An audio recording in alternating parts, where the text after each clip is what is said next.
crianças, tudo bem com vocês? Eu sou a professora Gesiane Dionísio, da disciplina Língua Portuguesa. E a nossa aula de hoje está direcionada para a turma do 5º ano do ensino fundamental. Então, vamos para a nossa aula de hoje? A nossa aula de hoje, o tema é aspectos históricos e culturais da nossa língua. E aí, crianças, vocês estão animados para a nossa aula de hoje? Mas antes de começarmos a nossa aula de hoje, vamos verificar o desafio anterior. É muito importante a realização dos desafios, certo, crianças? Vamos lá. Será que vocês fizeram? Tenho certeza que sim. Chaminézinho faz todos os desafios. Então, eu tenho certeza que vocês também. Vamos lá. O desafio anterior era o seguinte.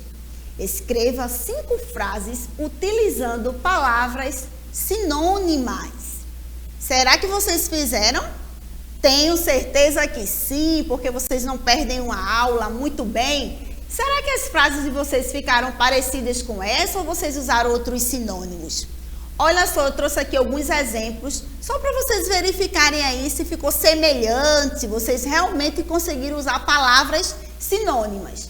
A menina está muito feliz, a menina está contente. Percebe que os sinônimos, eles estão em negrito, está bem mais pretinho. José mora bem longe da escola, ou seja, José mora bem distante da escola. Percebe aí que eu utilizei 4 palavras sinônimas. Beleza até aí? Vamos lá. Vamos começar falando um pouco sobre a língua portuguesa. A nossa língua portuguesa, ela herdou um vocabulário muito vasto. E esse vocabulário vasto, graças a justamente às línguas indígenas, que diz respeito às denominações da fauna, da flora e também das demais palavras relacionadas à natureza. E esse vasto vocabulário também, ele está relacionado ao que foi herdado também das línguas africanas, bem como itens culturais, que vieram junto com quem? Com os escravos, e assim sucessivamente. Percebe essa imagem aí, que eu trago para vocês essa imagem, valorização, justamente a diversidade, a questão do respeito ao outro, independente da cor, independente do cabelo, e também entender a importância da influência africana e a língua também indígena na nossa língua brasileira. Certo? Vamos lá.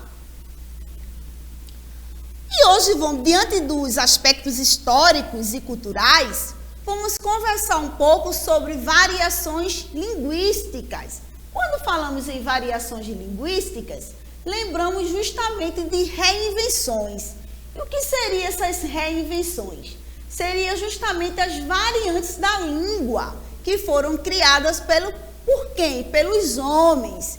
E essas variantes, elas se diferenciam de acordo com a história, a cultura, a região.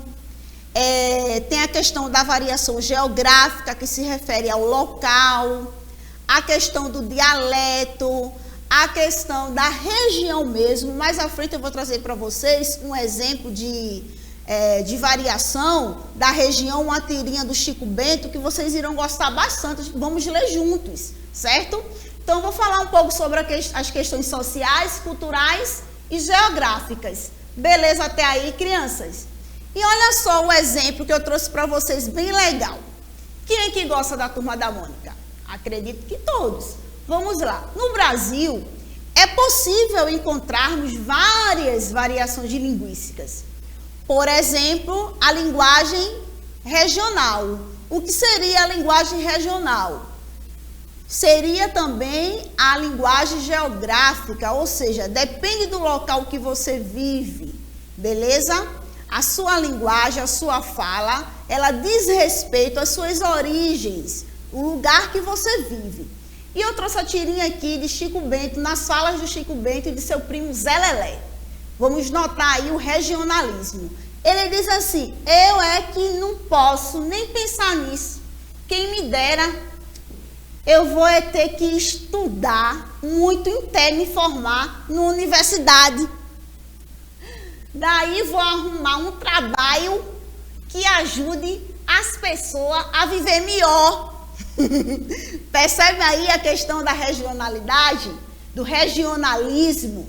A questão justamente para vocês entenderem as diversas variantes linguísticas que temos. Vamos lá, gostaram da tirinha? Fica bem engraçado quando começamos a ler essa tirinha aí, ó. Interior de São Paulo, necessariamente foi escrita, né, onde eles viviam. Vamos lá. Então, quando a gente fala na questão de variações, existem vários tipos de variações que vai envolver tanto aspectos sociais, como históricos, como culturais, mas eu trouxe especificamente para vocês a importância da variação geográfica. A variação geográfica, ela está relacionada com o local em que é desenvolvida, tal como as variações entre o português do Brasil e de Portugal, chamadas de regionalismo, certo? Então, por exemplo, o português aqui no Brasil, a gente fala celular, lá em Portugal é telemóvel, entendeu? Então, existem sim essas variantes e que é importante a gente conhecer e também respeitar. Como eu falei, que a nossa língua tem heranças também de línguas indígenas e africanas. Beleza até aí, crianças? Eu trouxe aqui algumas expressões para vocês. Mano, oxente, uai, abestalhado. Vocês já ouviram essas expressões? Então, cada expressão dessa, ela é pronunciada de acordo com o regionalismo, de acordo com o local. Por isso que dizemos que são variações geográficas, porque está relacionada ao local. É óbvio que uma pessoa que vive no interior não vai se comunicar da mesma forma de uma pessoa que vive na cidade. Tá dando para vocês entenderem? Beleza até aí? Vamos lá, vamos continuar. E aí, isso aqui é um inseto. Como é o nome desse inseto? Ele pode ser chamado de pernilongo, eu trouxe esses exemplos. Ele também pode ser chamado de muriçoca. Aqui a gente chama pernilongo de muriçoca, né? Por exemplo, mosquito, carapaná. Carapaná já não é a forma que pronunciamos aqui. Carapaná já é na região norte, certo? Então, assim, é muito importante a gente compreender essa questão das variações e também respeitá-las. Beleza até aí, crianças? Vocês estão gostando da aula de hoje? Vamos ver outro exemplo? Vamos lá? E aí, o que é que vocês estão vendo? Esse é um menino. Esse menino, ele pode ser chamado também de garoto, não é isso? Mas em outras regiões, ele pode ser chamado de diversas maneiras, depende da região. Beleza? Deu para entender? Guri, por exemplo, guri é chamado no Rio Grande do Sul, certo? Então vai depender muito da região. Piá já é chamado o quê? Em Curitiba, que é justamente o mesmo que menino ou garoto. Então é importante compreendermos e também fixar esse conteúdo e saber a importância das variações linguísticas e, mais do que nunca, essa questão da herança, essa herança que nós temos e que é importante valorizá-las, que é a questão das línguas africanas e línguas indígenas, beleza? E a questão também da ancestralidade, a questão dos escravos, tudo isso tem influência na nossa cultura brasileira. A gente jamais pode fechar os olhos diante desses conteúdos. Tá bom, crianças? Vamos lá. E aí, o que é isso aí para vocês? Vocês estão vendo o quê? Temos aí, ó, uma pipa, certo? Pode ser chamada também de papagaio, pode ser chamada de arraia e pode ser chamada de quadrado. Vocês sabiam disso? Então, assim, depende da região, é a questão da variação geográfica. Beleza? Todo mundo está entendendo direitinho? Gostaram dos exemplos? Vamos continuar. E nós vamos continuar com o desafio.